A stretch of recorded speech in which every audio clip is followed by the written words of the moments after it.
वानी। एक दिन दोनों बहुएं रसोई में काम कर रही होती है कि तभी उनकी सास सुषमा उन्हें बुलाती है। अरे बहू, जरा इधर तो आना। शिवानी, जरा जाकर देखना सासू माँ क्या कह रही हैं। दीदी आप ही देख लो ना जाकर, आपको भी तो सुनाई दे रहा है। अरे मैं आटा गूंद रही हूँ ना, तुम चली जाओ। हाँ तो मैं भी तो सब्जी काट रही हूँ ना दीदी। अरे बहू, जल्दी आओ। ओफो, ये तो जाएगी नहीं। मैं ही जाकर देखती हूँ कि क्या करना है। पल्लवी सुषमा के कमरे में जाती है। जी मम्मी जी, क्या हुआ? शाम को घर पर कुछ मेहमान आने वाले हैं, तो तुम अच्छा सा खाना बना लेना बहू। ठीक है मम्मी जी, आप बता दीजिए क्या क्या बनाना है और कितने लोग आ रहे हैं। सुनील की मौसी जी और उनका पूरा परिवार आ रहा है। कुल मिलाकर 3 लोग और हमें मिलाकर हुए 9 लोग। तो अभी से ही तैयारी करना शुरू कर दो। और हाँ, घर की सफाई भी कर देना, हाँ, अच्छे से। जी मम्मी जी, सब काम हो जाएगा, आप चिंता मत कीजिए। पल्लवी शिवानी को घर में मेहमान आने वाले हैं इसके बारे में बताती है। क्या 9 लोगों का खाना बनाना होगा, घर की सफाई करनी है? बाप रे, सासू माँ ने तो हमें घर की नौकरानी ही समझ कर रखा है। ऐसा नहीं बोलते शिवानी, हम इस घर की बहू हैं और घर के काम करना हमारा फर्ज है।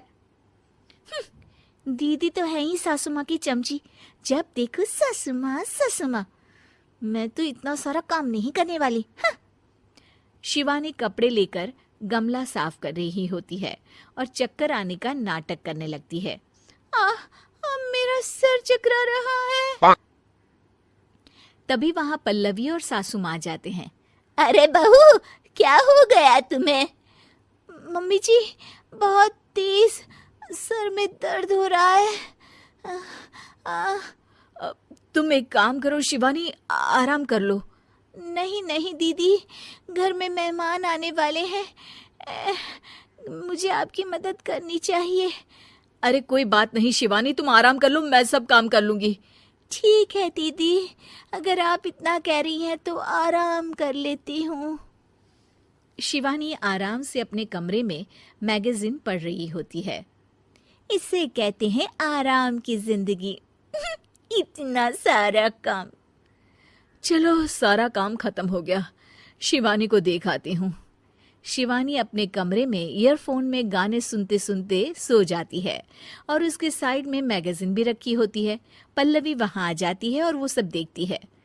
ओहो, तो मतलब सब काम चोरी का बहाना था। अभी बताती हूँ इसको। घर का सारा काम मुझे करना पड़ा और ये महारानी यहाँ मैगजीन पढ़ रही है, गाने सुन रही है। पल्लवी रसोई से एक प्लेट और चम्मच लेकर आती है और शिवानी को थाली बजाकर उठाने लगती है। शिवानी अचानक से उठती है। उठ गई महारानी, गाने भी सुन लिए, मैगजीन भी पढ़ ली। तुम तो बहुत बड़ी झूठी निकली शिवानी। तुमने सर दर्द का बहाना बनाया ताकि काम करने से बच सको। हाँ, बनाया बहाना, तो क्या करती, इतने सारे काम करती। मुझे कोई शौक नहीं है चापलूसी का। क्या चापलूसी? तुम्हें लगता है कि मैं सारे काम चापलूसी के लिए कर रही हूँ? और नहीं तो क्या।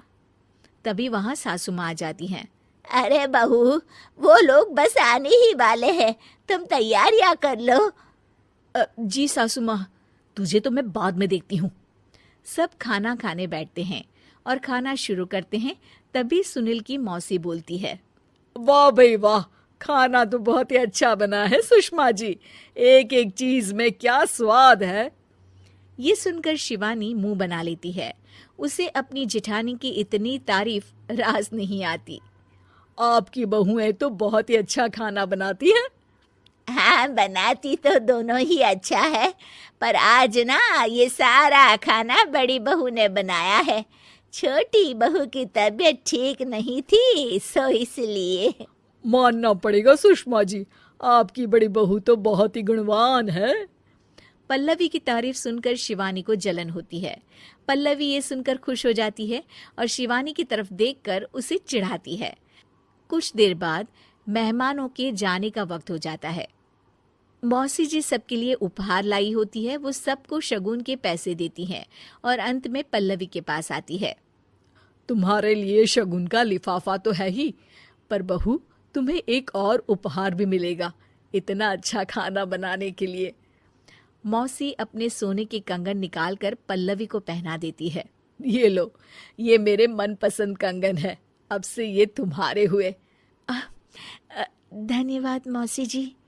ये देखकर शिवानी तो पूरी तरह से जल जाती है और गुस्से से रसोई में चली जाती है। तभी वहां पल्लवी आ जाती है और उसे अपने कंगन दिखाने लगती है। देवरानी जी, अब आपका सर दर्द ठीक तो है ना?